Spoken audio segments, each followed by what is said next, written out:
At kailangan sa simula pa lang, maaga pa lang, nililinaw na natin. Ang buhay ba na bigay ng Diyos ay itatrato natin na isang regalo na dapat nating ipagpasalamat at lasapin, o ito isang problemang dapat lutasin.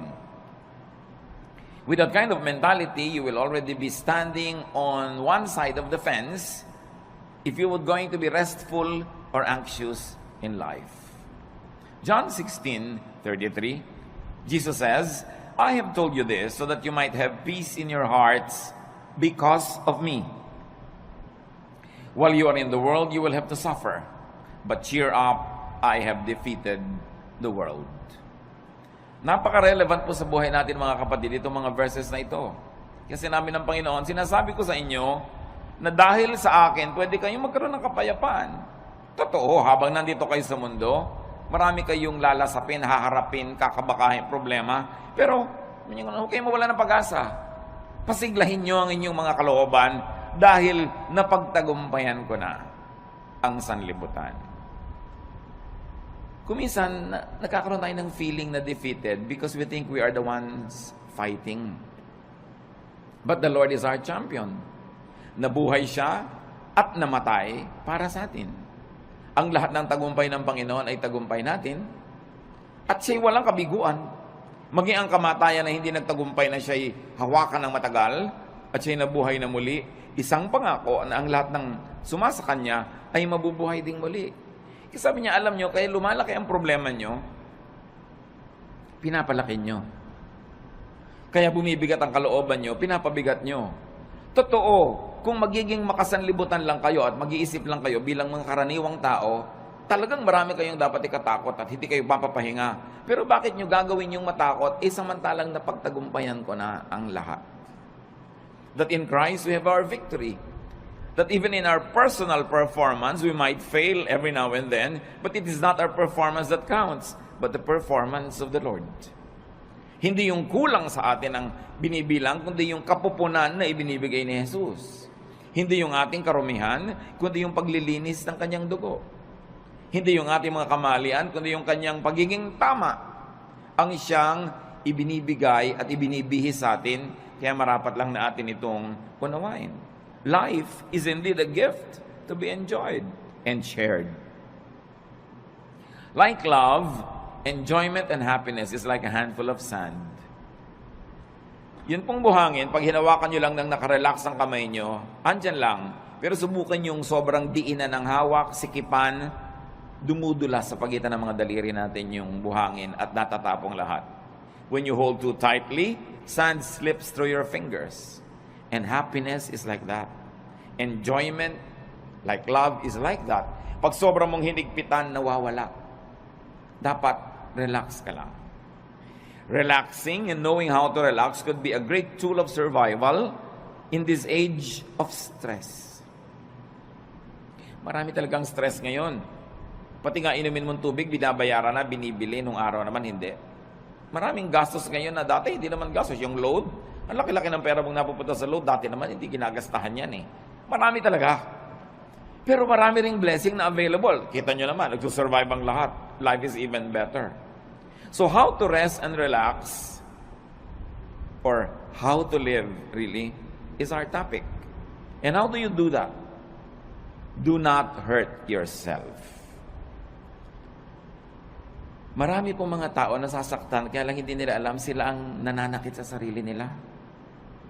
Kaya kailangan matanggal yung takip ng ating mata at mabunyag yung katotohanan na madalas tayo ang may likha ng mga nananakit sa ating sarili. You've got to identify and define your self-inflicted pains. Parang yung nagpepenitensya, siya ang nag-aapanhampas sa sarili niya.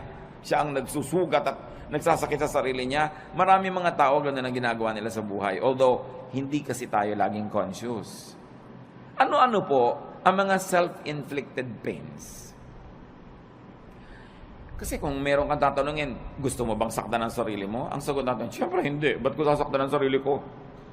Gusto mo bang lagyan ng asido ang loob ng puso mo? Ba't ko lalagyan? Puso ko yun.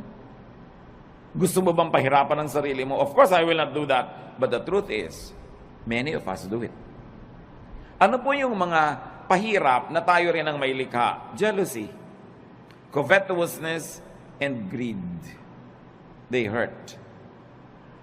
Napakalaki ng sugat, hirap, pasanin na ibinibigay sa atin kung tayo ay nagsiselos, naghahangad ng hindi atin, naiinggit, o nagiging sakit. Oras na meron kayong kinakaingitan, pinagseselosan, hinahangad na hindi naman ninyo, pinapahirap nyo ito. Yung merong mana ang kapatid mo, gusto mo maging sa'yo rin. Yung merong magandang damit ang iyong kapwa, imbes na matuwa ka at maganda yung nakikita mo, maiingit mo pa. Yung hindi na sa'yo, pinipilit mo pa maging sa'yo. Gagawa ka ng mga tricks, gagawa ka ng mga kasinungalingan para maging sa'yo yon. Ang hirap mag-maintain ng kasinungalingan. Ang hirap gumawa ng mga tricks. Ang hirap maging parang gagamba na gumagawa ka ng sapot para yung dumadaang mga lamok na biglang mahuli at kakainin mo na siya. But if you are greedy in life, if you're ruled by greed, you will never relax. Because you're forever inventing schemes. Gagawa ka ng mga paraan kung paano maging iyo ang hindi iyo. Kung paano aagawan yung mga tunay ng mga may-ari. Kung paano sisiraan yung ating mga kinakaingitan. Self-inflicted pain. At gaano karami sa inyong high blood pressure, gaano karami sa mga cancer ng katawan natin na nagmula sa sobrang pahirap natin dahil pinapahirapan natin ang sarili. Dapat tulog ka na, hindi ka matulog. Dapat payapa ka, hindi ka payapa. Dapat nag-e-enjoy ka, naiinis ka, naiinggit. You harm your body. At pagpatuloy natin ginagawa yon, yung mga maliliit na mga laso na iniipon natin sa ating katawan, nagiging sakit. Ang tatamaan yung mga pinakamahinang parts of your body, so doon magmamanifest yung mga sakit.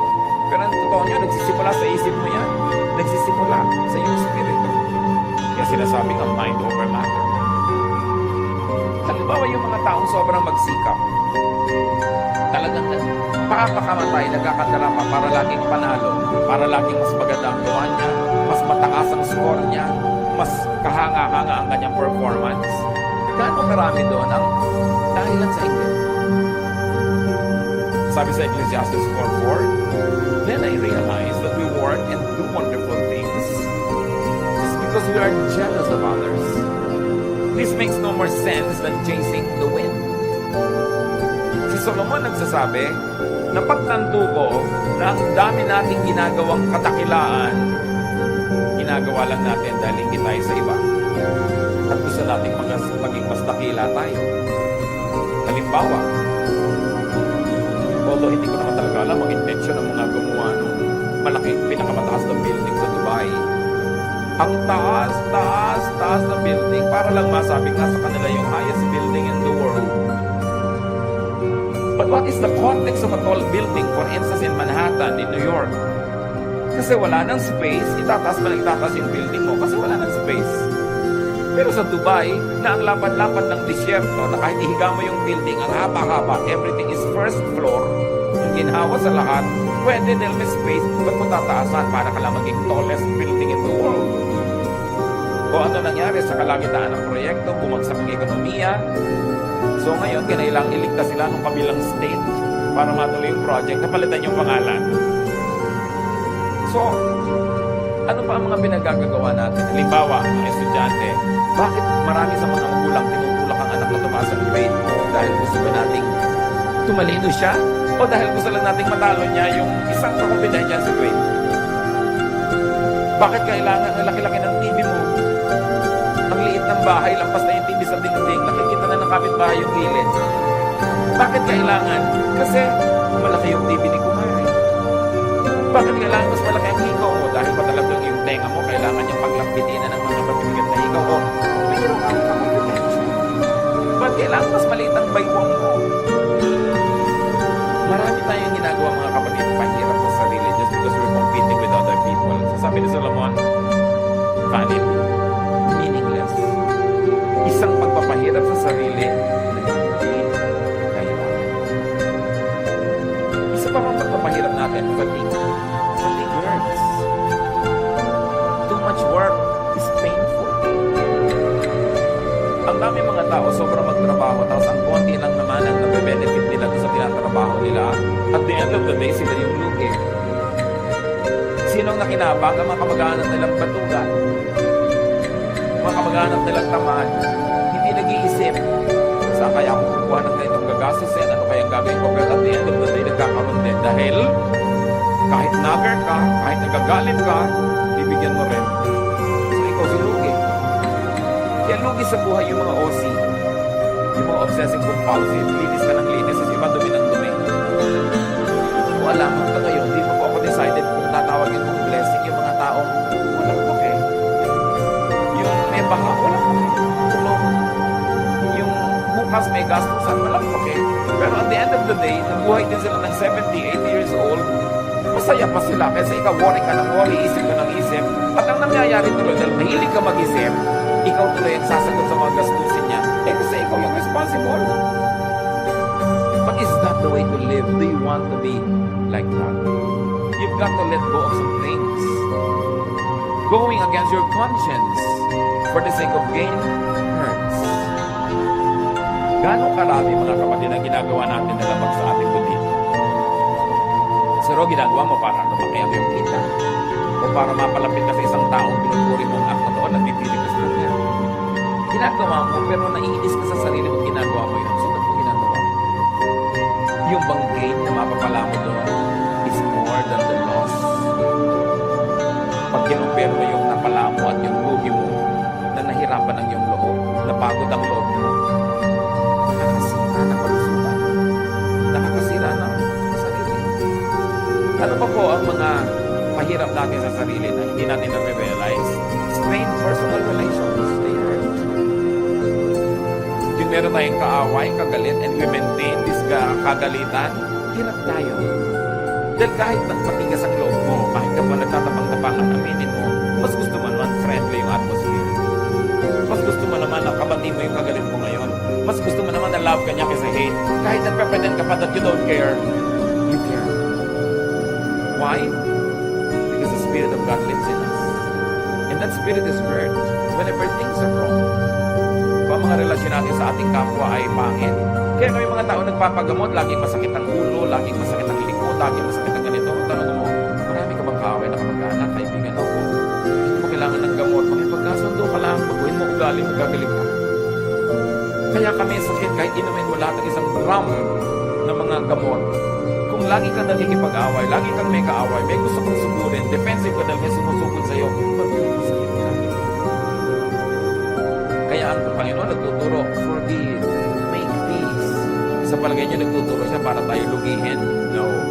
Nagtuturo siya ng ganun kasi alam niya, when you forgive, you relax.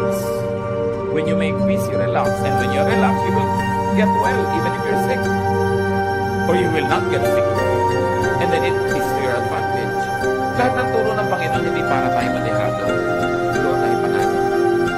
Ang turo ng Satanas, yun ang mahirap. Dapat ikaw panalo. Talunin mo siya. Dapat mas mataas ang score mo. Dapat mas mayapang ka sa kanya. Dapat mas malakas ka. Hindi ka mapapahina. Kung maglagi ka nakikipag. And these are usually the burdens of the deception in highly professional vocations or in competitive endeavors. Yan pinag-usapan natin. Kaya nga kuminsan meron tayong kapatid o pinsan na masyadong baliwala, yung sobrang bahala na, sobrang hindi siya nag-aalala. Ang totoo, mas minsan humahaba pa yung buhay niya kaysa sa'yo.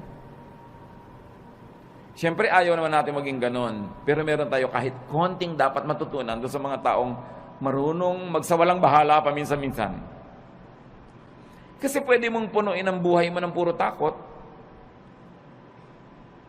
Pero anong mapapala mo? Obserbahan nyo sa aeroplano, pag magte-take off, iba-iba reaksyon. Meron talagang yung naninigas ang panga, nananalangin ng hindi matapos-tapos. Minsan magdalangin ka ng isang beses, tapos tama na. Ba't walang patid? Para ka nalang laging natatakot, nagte-take konting tagtag ng aeroplano, takot at takot. Meron naman, kain ng kain, may natutulog. So, if pare-pareho rin yung darating, kung 1 oras kayo sa loob ng aeroplano, o 5 oras, o siyam, pare-pareho rin naman kayong lalabas sa aeroplano na yung pag nag-landing, pero ikaw hindi ka nag-enjoy kung warrior ka. Because it's in your mind. Kaya nga po sabi ko sa mga laging natatakot, to myself included sometimes, when you get tempted to be afraid, may kilala ka na ba? Personal na kilala mo na namatay dahil sa plane crash? Wala pa akong natatawang na yes ang sagot. May kilala ka nang namatay dahil nabundol ng tricycle. Meron. Meron kilala ka nang namatay na nasa kama lang, binangungot, namatay. Meron. May kilala kang nasa ospital, naliligid ng mga doktor, namatay. Marami. Yun pala, mas marami yun. Di mas matakot ka matulog. Mas matakot ka maglakad sa kalye. But pag sasakay ka, takot na takot ka because you're psyched yourself up to be afraid while flying is the safest way to travel. So it's all in your mind. Ba't mo papahirapan na yung sarili? Kung pwede ka naman mag-relax. And besides, kahit mag-worry ka, makokontrol mo ba yung hangin, yung aeroplano? No. So meron tayo dapat na punto na pwede tayong magsawalang bahala. Total, wala ka rin naman magagawa kahit sikapin mo na bahalain mo yun, hindi rin pwede. Worry hurts. When you worry so much. So do not worry. Do not play God. Ano po ang kinalaman, mga kapatid, ng worrying and playing God?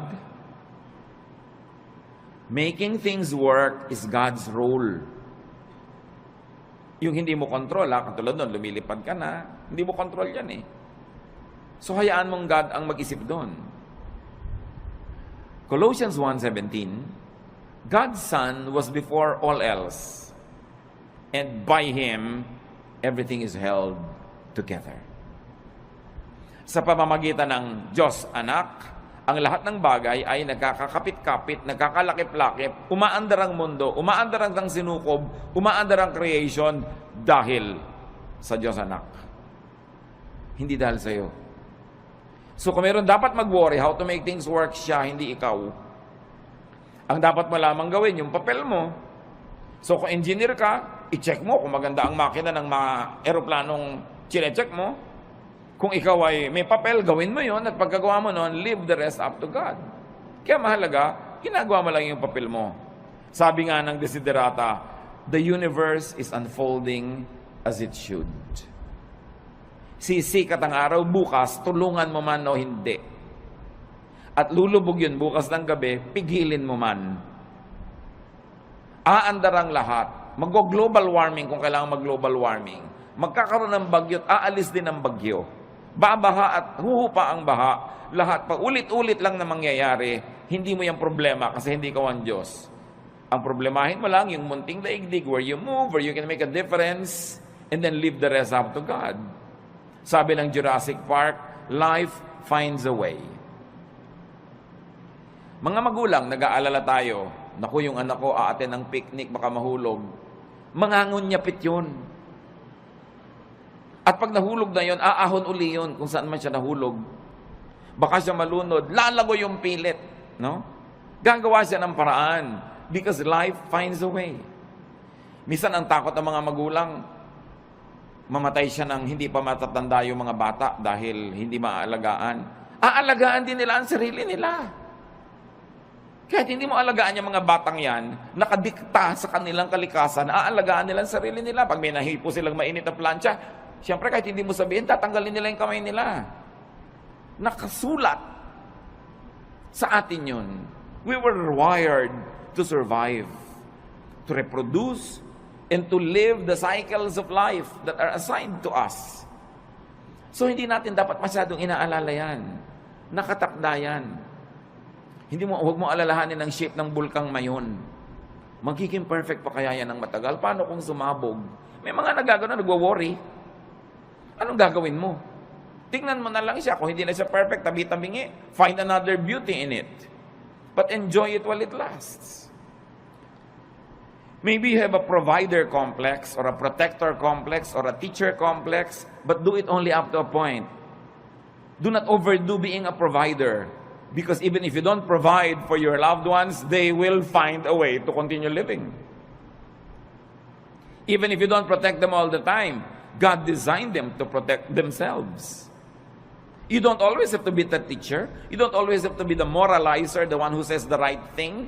Because they will also hear it from other sources, aside from they will hear it from their conscience. So don't play God, that's what we mean. Iinom ka ng gamot, inumin mo, manalangin ka, and let it work. Huwag mong alalahanin. Huwag mong buksan yung mga benda ng sugat mo para tingnan mo kung naghihilom na yung sugat mo. Dahil lalo na namang mabubulat-lat, dudugo lang. Let it heal by itself. Just do your part. It's important. Because when you over-worry, you get too tired and fatigue hurts. Pag pagod ang tao, bumababa ang immune system. Madali kang magkasipon, madali kang magkaroon ng mga sakit pag pagod ka kasi bumababa yung panglaban ng katawan mo sa mga invaders. Kaya dapat nagpapahinga. Observe design and load limits. You have to rest. Sa mga may mga bayani complex, rest. More work sometimes means more income, but often it means less happiness. More income doesn't always mean more happiness. Maybe more pleasure for the people who depend on you, but not necessarily for you. At meron kang tungkulin sa iyong sarili. Bago pa man ang tungkulin mo kahit kanino, kailangang buhayin mo ang sarili mo, pasayahin mo ang sarili mo, ipahinga mo ang sarili mo, at huwag mong payagan kahit yung mga minamahal mo, napatayin ka, sipsipin ang dugo mo, istrohin ang dugo mo, nag-e-enjoy sila, tapos ikaw yung nangangalirang at natutuyo. You have a duty to yourself. Life is the primary duty of life.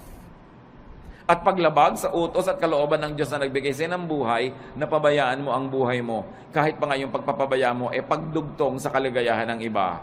Kahit sa airlines, makikita nyo doon sa kanilang mga anunsyo ng kaligtasan, pag nawala ng oxygen sa cabin, may malalaglag ng mga oxygen mask, anong gagawin mo? Una mong lagyan ng sarili mo.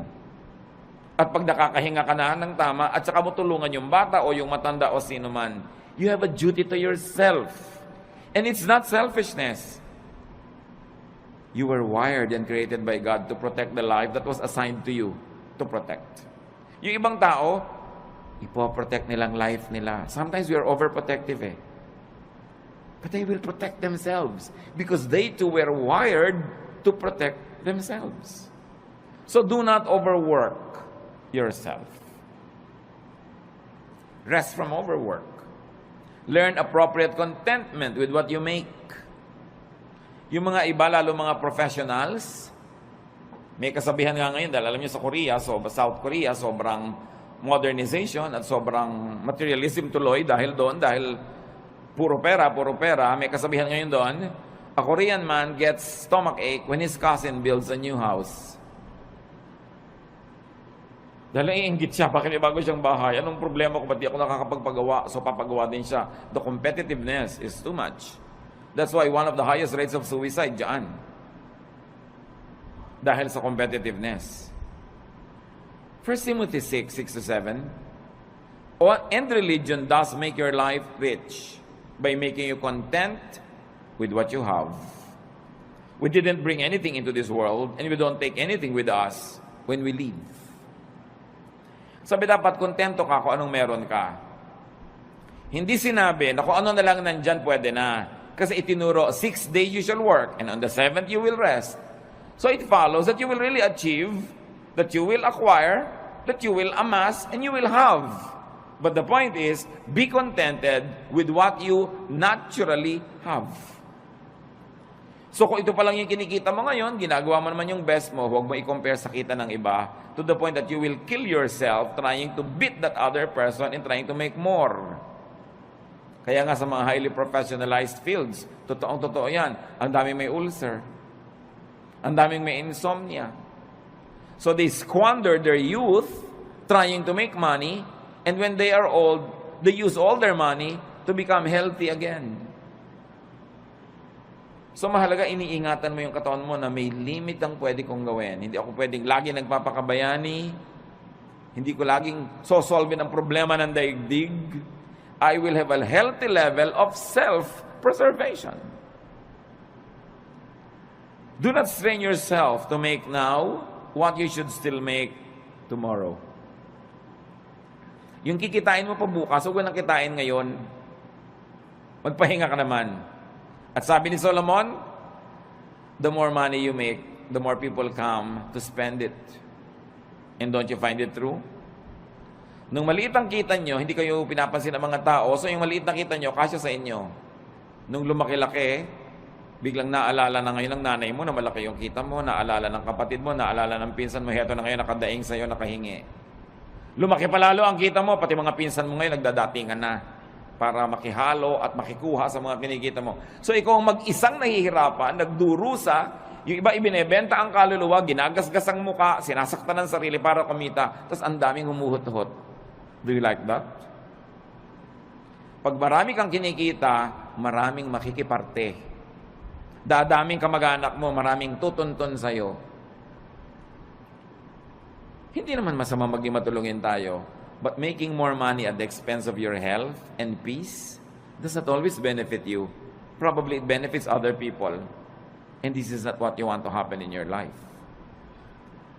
Do not strain yourself. Natural lang dapat. At sabi ng Panginoong Jesus, let the day's own trouble be sufficient for the day. Tomorrow will be another day. Another problem with a solution. Do not try to solve the problems of tomorrow with today's solution because today's solution is only for today's problem. Parang yun ding pera mo, for today lang yun, so spend it. So, paano bukas? Tomorrow, you will earn again, and you will spend for tomorrow. But when you spend your income now for what you will still have to spend on today and tomorrow, kulang. Kaya dapat, hindi rin natin pina-pass forward ang expense. Don't spend more than what you earn. And you should be responsible in handling your money. Kasi, para hindi ka ma-stress. At, para hindi ma-stress ang mga mahal mo sa buhay. Kasi kung minsan, sobrang kang relaxed. Kaya namang pala nagkakaganon, ang sobrang nahihirapan, yung kasambahay mo. Magkakapera ka, gagastahin mo sa walang kwenta. Pagdating ng bill ng kuryente, ng tubig, itong kasambahay mo nagbabayad. So, ang pinag-uusapan natin mga kapatid is how to rest and also how to let your loved ones rest. And that happens only when you are responsible. So, responsible enough tayo.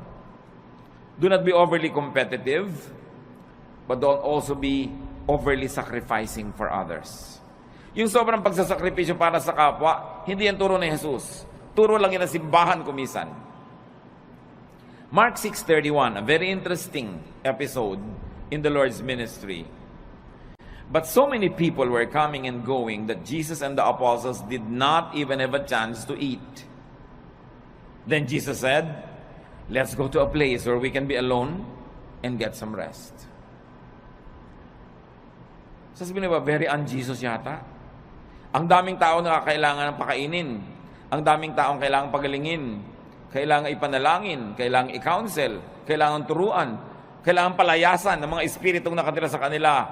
Pero pagod na sila. Ano sabi ni Lord? Shh, halik kayo. Tahimik tayo mawala dito. Iwan natin ang mga taong yan. Pumunta tayo sa isang lugar na tahimik na hindi nila tayo masusundan. Magpahinga tayo at kumain doon. Do you do that? Mga kapatid, kung minsan, sobra kayong palatulong sa inyong mga kamag-anak at yung asawa niyo naman cooperative. Pero sinasabi niyo ba kung minsan sa asawa mo, huwag muna nating isipin yung mga kapatid mo at kapatid ko. Tayo muna magbakasyon. Dapat ganun. Hindi puro sakripisyo. Yung nakatira ka sa isang bahay na ang ingay-ingay, nakakatulig kahit sa katumingin may muka, siksikan. Hindi mo ba sabihin sa asawa mong, minsan mag-motel naman tayong dalawa, honey, para tayong dalawa lang, makapag-salarinan. Dapat mong ginagawa yun. Jesus showed us the way. Don't kill yourself giving to others. You've got to give yourself time and space to enjoy the blessings of God, even though sometimes lang, once in a while, but you have to do it. Why? Because you cannot give what you do not have. Pag lagi ka ng aburido, wala ka rin namang maibibigay. Kung isang pera lang, pero may kasama pang bunganga, kasi aburido ka. Minsan nagbabantay ka nga sa pasyente, pero kulang na lang, hulog mo siya sa kama. Kulang na lang, hagisan mo ng juice niya. Kasi pagod na pagod ka nakababantay. So pwede man sabihin, mga kapatid, kayo naman magbantay sa nanay, pagod na ako, mainit na yung ulo ko pati sa kanya. Why? Because we have limits. So wag nating sobrang pagodin din ang kapwa natin. Sa mga families, kumisan unfair eh. Yung nag-aalaga sa magulang, yung isa lang napa-assign, dapat take turns. Para fresh ka. Kung may mga hirap, kailangan you take turns facing the difficulty, hindi lang isa yung naka-assign. Observe your limits and observe your Sabbath. Yan, Panginoon, sabi niya, iwan muna natin sila. Kahit mamatay tayo dito, katutulong, hindi pa sila mauubos. So, kailangan magpahinga rin tayo. Dahil, habang mahal ni Jesus, yung mga taong tinutulungan, mahal din niya yung mga manggagawa na kasangkapan para tulungan ang mga yon. So huwag niyong aalaw yung sarili niyo na maging manggagawa lang o ang mahal niyo sa buhay na nagko-cooperate, kayo na lang tapos puro benefit ng iba. You have to learn to set time and space for your own enjoyment. Every day, every week, every month is long enough for you to have that private, pleasurable moment. We all need that to keep our sanity. Para hindi ka mabaliw. Kaya yung nasosobrahan, hindi ba, kinakausap na ang butike, nakikipag-chess na sa anino, at nakikipagtalo kung sinong nanalo. Why? Wala man lang pahinga. Walang relaxation. Another self-inflicted pain is anger. Anger hurts. Gaano karaming kalusugan natin nasisira dahil nagalit tayo o nananatili tayong galit? Tuwing galit ka, nagdurusa ang iyong katawan. So, ang totoo nun, ikaw nagpaparusa sa sarili mo. Kaya yung magagalitin, mga kapatid, huwag na kayo makipag-away. Yun lang sila nagagalit sa inyo, yun na ang parusa sa kanila. Kasi napakalaking parusa sa katawan, sa isip, sa emosyon na magalit. So, contain or avoid anger. And once more, don't play God. Why do I say that? Because anger is the prerogative of the perfect. Dapat yung perfect lang nagagalit. Yung author ng perfect moral law, pag na-break yon, dapat siya magalit. Siya yung author siya yung Diyos. Yung author ng natural law, siya dapat magalit when it's broken. Pero tayo, hindi naman author nakikibasa lang tayo. You are not perfect. You are not the author of morality or life. You are just a fellow creature, a fellow beneficiary and traveler, a fellow seeker, in fact, a fellow sinner. Kaya wala kang karapatang magalit. Isipin niyo mga kapatid, ano mga kinakagalit nyo? Kayo ba, Diyos? Ano mga kinakagalit natin? Perfect ba tayo? So may imperfection yung tao, pero perfect ka ba? Besides, you were not designed to be angry. Nung nilikha tayo ng Diyos, hindi niya tayo dinesign na magalit. Kaya pag nagagalit tayo, we go out of the design, we destroy the intentions of the manufacturer, and at the end of the day, we destroy ourselves. Hindi bagay sa atin magalit, hindi tayo dapat nagagalit. Your bodily system goes awry when you get angry. Nagkakasira-sira, nagkakawasak-wasak ang nervous system, electrical and chemical balances of your body na iiba pag nagagalit ka. Kaya mga ibang nagagalit, they become, sabi nila, temporarily insane. Nakakapatay. Traffic altercation, nakakabaril ka ng kapwa, tapos makukulong ka forever. Dahil lang nagalit ka. That's why galit should be controlled. And your bodily system, including your soul, gets damaged when you stay angry. So dapat hindi magalit, at tapos kung nagalit na, dapat hindi tagalan. Kaya ang sabi sa Bible, do not go to bed while you're still angry. Do not let the sun go down on your anger, which means, huwag mong patagalin yan. Pero yung merong nagdaramdam sa inyo, 7 taon na, gusto niyo bang tumapa kayo sa tamtax at huwag niyong alisin sa talampakan niyo ng 7 taon? Ito yung naglalakad kayo, kumikirot, dumabaon, nagnanana. Higit pa ron pag meron kayong galit na kinikimkim sa puso. Dahil hindi lang talampakan na naapektuhan. Naapektuhan ang inyong puso, ang inyong isip, ang inyong emosyon, relasyon sa kapwa, relasyon sa Diyos, kalusugan. It is foolish to remain angry. So, don't remain angry dahil kayo banal. Pero kung hindi kayo banal, at least be intelligent. Still don't be angry. Because it's not good for you. Huwag kayong magkim-kim ng mga sama ng loob. Ibulalas nyo kung kailangan ibulalas o ipatawad nyo na lang, pero huwag niyong kim-kimin. Huwag niyong kim-kimin. Nararanasan nyo na ba na mapapadighay kayo, hindi nyo maidighay-dighay? Di ba? Ang hirap kim-kimin. Subukan nyo mag-kim-kim ng sinok. Ang hirap. At yung mga kinikim-kim pa natin, mga kung ano mga sama ng loob, may LBM kayo, kinikim-kim nyo, ayaw nyo ilabas, ano mangyayari sa inyo? Di ba? Alam nyo mangyayari sa inyo? Masahol pa ron ang galit. But Satan is so deceptive that we don't realize that simple anger is destroying us. Pag nakita mo yung tao, tumataas ang presyon mo. Pag naalala mo siya, nawawalan ka ng ganang kumain. Baka maging violente ka pa. Lugi ka. So rest and relax. Rest your body, your senses, with pleasure and beauty. Kaya kailangan natin ng kagandahan. Kailangan natin ng kasiyahan. Observe the human body. It's really a fun machine. Pag tinignan mo ang bawat bahagi ng iyong katawan, it's a fun machine. It was designed for sensual experience, which religion demonizes, but the law of nature is the purest law of God. So ginawa ka niya ang body mo na may mga kiliti, may mga saya. Bakit pagka inom ka, mayroon pang masarap na temperature? Pagkakakain ka, may masarap na lasa? May tamang alat, tamang asim? Bakit pag may tinitingnan ka, dapat maganda yung shape, tama yung kulay? Pag may pinapakinggan ka, hindi noise, dapat music. Bakit nilagyan tayo ng Panginoon ng iba't ibang senses? For us to enjoy those senses.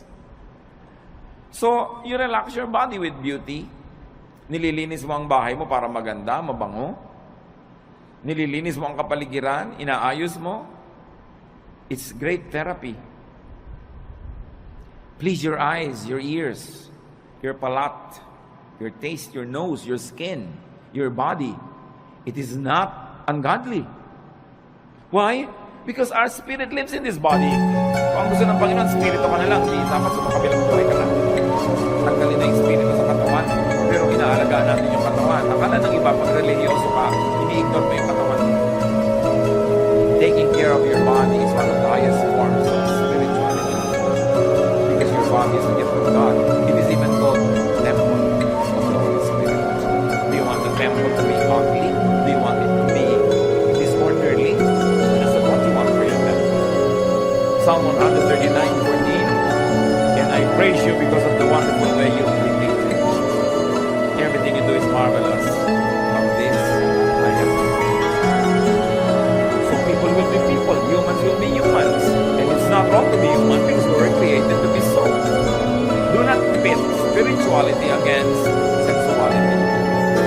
Ang tunay na spiritualidad, hindi puro pagtitimpi at pagdedeny ng senses mo. Inilagay yan for your enjoyment. It is a gift. And in fact, the senses are also doorways to the spirit. Marami mga sensual experiences nagiging pinto para pumasok ka sa spiritual world. Halimbawa, ang ganda-ganda ng worship singing. Di ba natidinig yun ang tenga? But because you hear it, it is beautiful. You are transported in a spiritual way to the point that you say, I heard God. I saw God. I felt God's love. I was ministered. Na-blessed ako. Tenga pa lang yun. Kaya napakalaking krimen sa mga musicians sa church na hindi nagpa-practice. Kasi paano mo ita-transport yung mga tao to a spiritual level kung tunog mo pa lang nayayamon sila dahil mali. So imbes ikaw makalimot sa sarili at madala ka sa spiritual level, hindi ka makalimot-limot dahil kita-kita mo, dinig na dinig mo yung mali. Nagiging critical ka pa tuloy, nagiging malapintas at kasala ka pa. Pero kung maganda talaga yung music. There was a long stretch in my spiritual life na ang talaga nagdala lang sa akin mga kapatid kanta ng choir. Umaaten ako ng church na yun ng ilang taon. Isang atende ako. Bihira naman ako talaga ma-bless sa message board talaga. Bihira talaga ako ma-bless. Ikaw nabigyan ako parang inaamang ako lang yung kanta ng choir. And that sustained me for a long, long time. It was enough food for me. But can you imagine kung maganda na yung kanta ng choir, maganda pa yung message, mabait pa yung kapatiran, mabango pa yung church, maayos pa lahat. Grabe, maraming pinapasukan sa senses natin yung blessing ng Diyos. Kaya hindi ba may aroma therapy?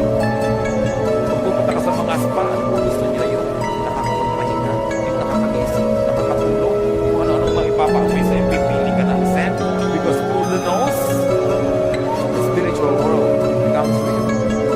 Kaya ako nakatila ka sa mga lugar na ang baho-baho ng paligid, di ba away ng away ang mga tao doon? Kasi pag amoy mo, nasa utak mo na agad yung baho. Sa palagay mo, puro baho na amoy mo, mabait mo. Ang hirap. So you don't deny the senses.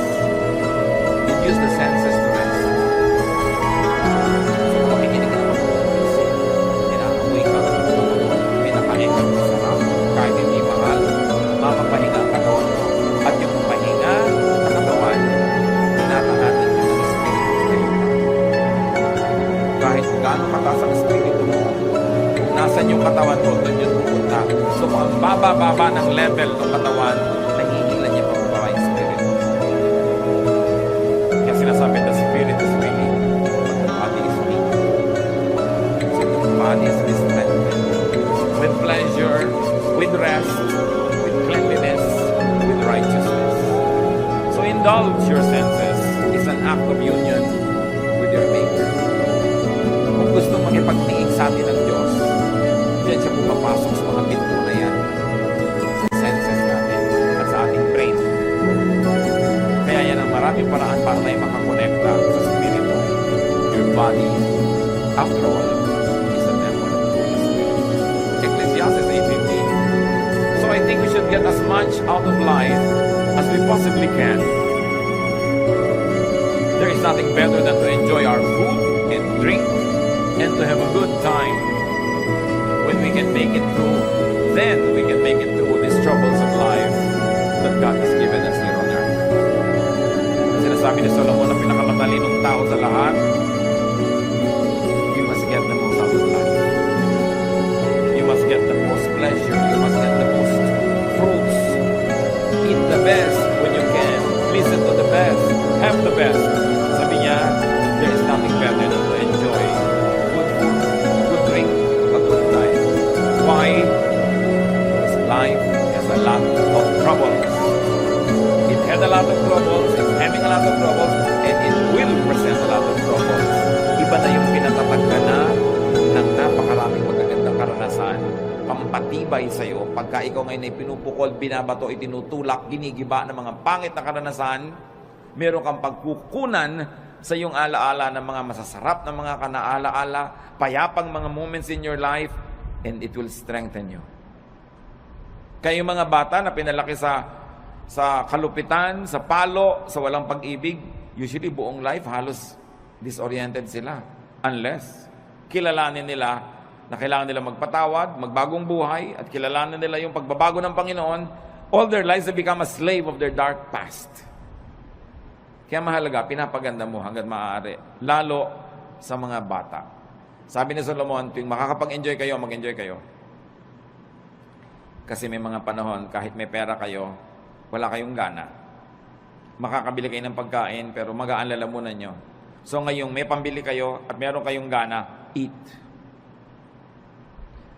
Bata kayo, kaya nyo yung mamasyal, pumunta doon, gawin nyo yun. Basta binabalansin nyo lang ng tamang pagtatrabaho, responsibility, faithfulness to God. Meron ka ngayong kakayanan na mag-enjoy, enjoy it. Dahil ang bukas hindi mo alam kung pwede mo pang ma-enjoy. Food and drink and good times need not be expensive. Food and drink and good times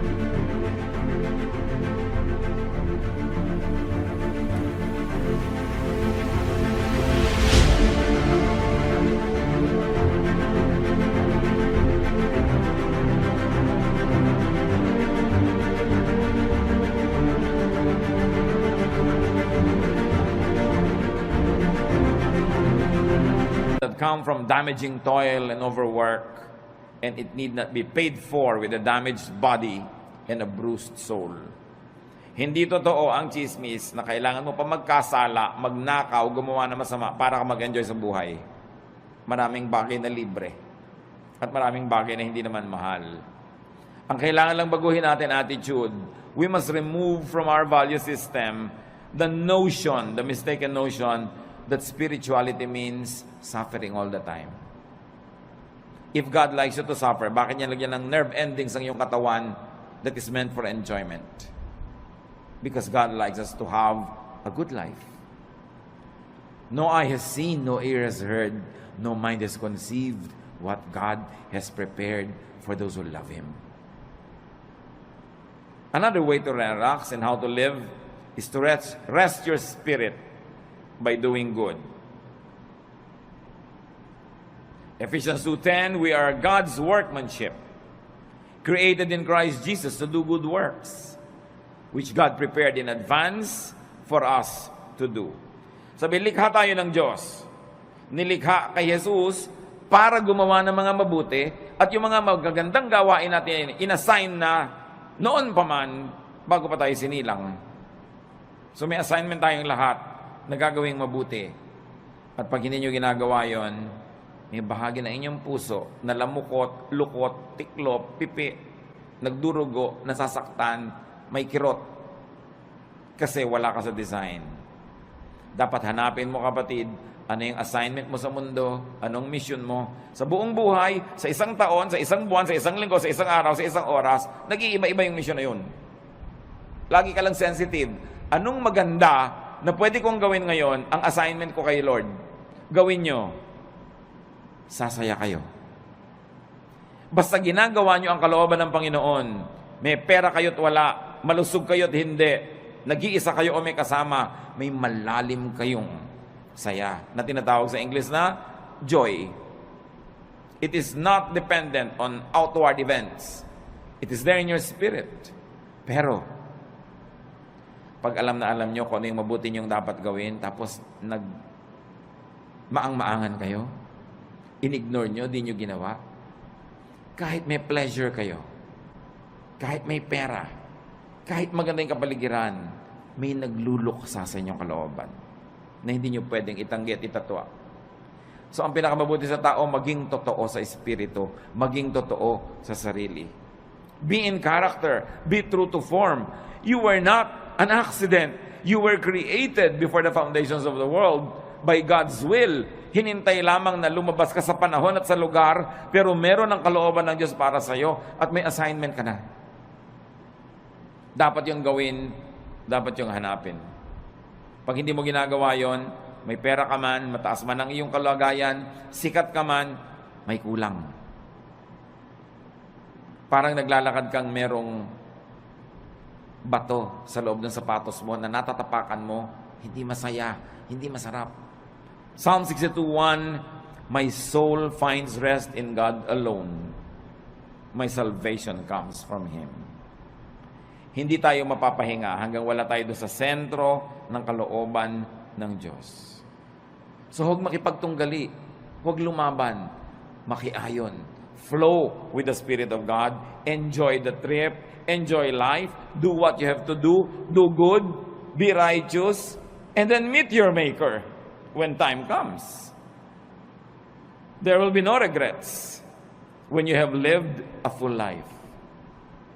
Nabigyan mo yung dapat mong bigyan, nakain mo yung gusto mong kainin, which of course entails work. You have to work, you have to earn it, so that you will have something for yourself and more to give away. Kasama tunay na espiritualidad ang pagtatrabaho, yung pagiging responsible, but don't be overly responsible because you will only be full of stress. Marunong ka dapat magsara ng dapat isara, lumimot ang dapat limutin, magpatawad ng dapat ipatawad para nakapahinga ang iyong kaluluwa. Pero mahalaga, punuin ang buhay ng mabubuting gawa. Revelation 20:12, I also saw all the dead people standing in front of that throne. Every one of them was there, no matter who they had once been.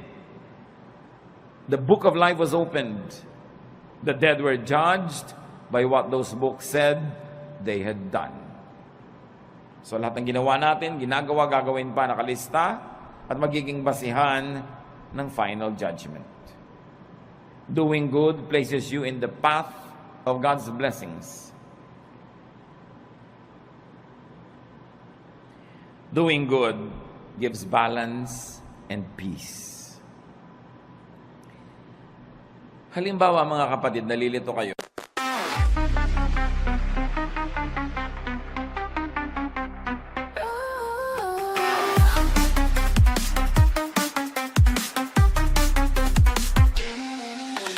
Lost in the shadows where love used to be. I'm searching for solace, but it's hard to see. The ghost of your memory, it still haunts me. A bittersweet reminder of what used to be. Oh, touch, but you're going back home in this dark of night. I'm left to grieve, trying to move on, but my heart still bleeds. Tears fall like rain as I whisper your name, wishing I could turn back time to the love we sustained. But now you're gone, and I'm left to decay, a fragile heart that's lost its way. Oh, my heart is aching like a heavy stone, longing for your touch, but you're going back home in this dark of night. I'm left to grieve, trying to move on, but my heart still bleeds.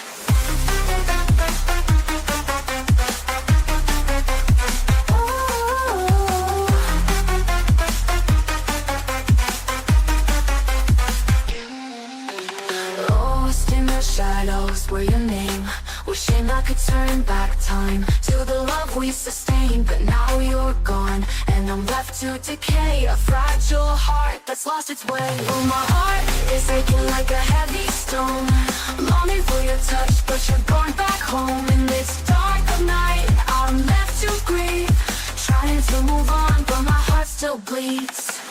Maybe someday I'll learn to love again, but for now I'm trapped in this heartbreaking pain. Maybe someday I'll find my way back to the light, but until then I'll hold on to the memories of our night. Oh, my heart is aching like a heavy stone, longing for your touch, but you're going back home in this dark of night. I'm left to grieve, trying to move on, but my heart still bleeds.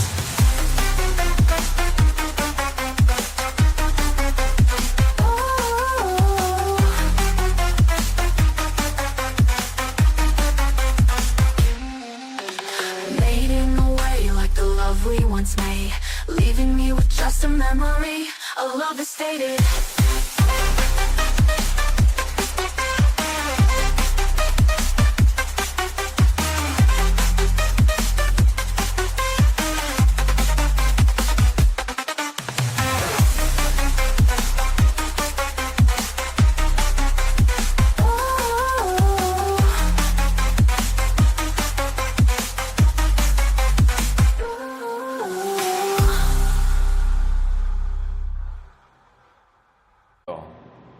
Gagawin ko ba mabuti o yung hindi mabuti? May masama sa akin, gagantihan ko ba ng mabuti o ng masama rin? Huwag na kayo malito. Gawin nyo na lang yung mabuti. Because God is a perfect accountant. Marunong siya mag-debit, credit, balance. Halimbawa, meron kang ginawa ng mabuti na hindi mo naman dapat gawan, sumobra. Sa palagay nyo, hindi ibabalik sa ni Lord yung sobra. Pero meron kayong dapat gawa ng mabuti, pero kulang ang ginawa nyo. Sa palagay nyo, hindi kayo sisingilin. Kumuha ka na lang ng tama. Huwag kang mag-alala na sumobra yung tama. Kasi, credit yon. Pwede ngayong itapal sa mga marami mong kulang sa buhay. Kaya sabi, just love. Keep loving people. Because love covers over a multitude of sins. Maging maibigin ka. Dahil yung pagiging maibigin, nagiging pantakip sa maraming kakulangan sa buhay. At pag pinag-aralan nyo yung word na pwede mong itanong, sino yung natatakpan ng pag-ibig? Yung iniibig o yung umiibig? Pareho. Pag tinignan nyo yung Greek word na ginamit doon, pwedeng gamitin both ways. Na pag maibigin ka, yung pag-ibig mo, natatakpan yung pagkukulang ng taong iniibig mo. At di ba totoo? Pag mahal nyo yung tao, na pagtatakpan ng pag-ibig nyo yan eh. Pero eto pa, pag maibigin kayo at umibig kayo sa kapwa, pati yung mga pagkukulang nyo, natatakpan. That's why love is the answer. And you know the other side of it, the opposite, hatred. Why hate when you can love? Pareho lang nakakapagod yan. Parehong kailangan mo investa ng emotion, ng kilos. Mas nakakapagod pa nga to hate. Pwede kang sumimangot, pero pwede ka rin ngumiti. Mas maraming muscle ang ginagamit pag naninimangot, kaya mas tatanda ka. So ngumiti ka na lang. Why do wrong when you can do right? It's not even a choice. It is so obvious that it should not even be a choice. So doing good places you in God's blessings. And doing good is powerfully therapeutic. Ano ba dumarating yung panahon, mga kapatid, na naiinip kayo nalulungkot, nababagabag, na-stress, kaka-nervous breakdown, nagkakaroon ng panic attack, do good. Therapy yun. Kesa mag-book mo kayo sa bahay, mainip, maghanap kayo ng magagawa para sa kapwa na mabuti. At sa pagbuhat nyo ng mga bigatin ng buhay nila, nakalipas ang maghapon, hindi nyo napansin, pati yung sarili nyong bigatin, nailampas na rin na itawid. Always do good. So rest and relax. Ecclesiastes says there is a time for everything. Work correctly, rest correctly, plant and harvest what you plant, and enjoy the harvest and share the harvest with people. In being kind, don't be unkind to yourself. Allow and let and help others rest and relax. Huwag niyo lang po i-apply sa sarili niyo yon. Dapat din kung may duty ka, gawin mo yung duty mo para yung kapwa mo makapag-relax din. Pag mga bantay kayo, hindi ka nagbantay, di doble ang trabaho ng iba dahil yung pagpapabaya mo, kailangan nilang takpan. Mag-asawa kayo, responsable ang lalaki. Pag irresponsable yung babae, yung lalaki has to work double. Napapagod siya kasi nagpapabaya yung babae. Ganon din yung lalaki. Pag lalaki ka, hindi ka responsable, hindi mo ginagawa ang tungkulin mo, inoobliga mo yung asawa mong babae na siya ang gumawa ng dapat ikaw ang gumagawa. And it's unfair, it's unkind, and it will get back to you. Hindi ka man gantihan ng asawa mo, gagantihan ka ng langit. Again, because God is the greatest accountant. Debit, credit, balance. Magbabayad at magbabayad ka. Sa pagpapahinga natin, mga kapatid, tiyakin ninyo na hindi naman kayo nagiging pabigat sa iba, baka sobrang pahinga na yan. Kailangan responsible ka. And you must let others rest too by being responsible. Ama namin sa langit, salamat sapagkat pwede kami magpahinga. Maraming dahilan para kami mabahala, maguluhan, malito. Pero may isang dahilan para kami makarelax. At kayo yon. You are our God. You are our Creator. You're the author of life. You're God of heaven and earth. And you love us. Because of that, you guide us, you teach us, you correct us, and you balance our lives. Turuan niyo kami, Panginoon, na gawin ang dapat namin gawin bilang nilalang at magkaroon kami ng wisdom na ipasa inyo yung para sa inyo na siyang lumalang sa amin. That we should just be responsible humans but not play God.